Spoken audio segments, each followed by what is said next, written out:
Hello viewers, আসসালামু আলাইকুম। চলে আসলাম নতুন একটা ভিডিও নিয়ে।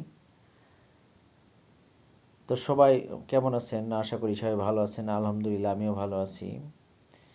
এই হচ্ছে আমের মুকুলের পরে যেই মনো মনোরম দৃশ্য, যে আমের গুটিগুলো সেগুলো দেখতে পারতেছেন।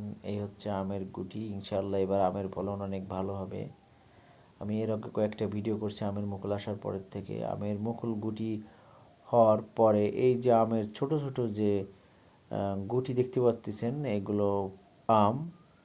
ইনশাআল্লাহ আল্লাহর রহমত এবার অনেক আম হবে ইনশাআল্লাহ বাংলাদেশে। তারই পরিপ্রেক্ষিতে আপনারা এই আমের ফলন দেখতে পাচ্ছেন। আমের গাছের সরাসরি লাইভ দেখাচ্ছি আপনাদেরকে আমের গুটি কিভাবে ফলনে উৎপত্তি এবং বৃদ্ধি হয়েছে, তার একটা দৃষ্টান্ত উদাহরণ এই আম গাছটি। ইনশাআল্লাহ সবাই ভালো থাকবেন। আসসালামু আলাইকুম।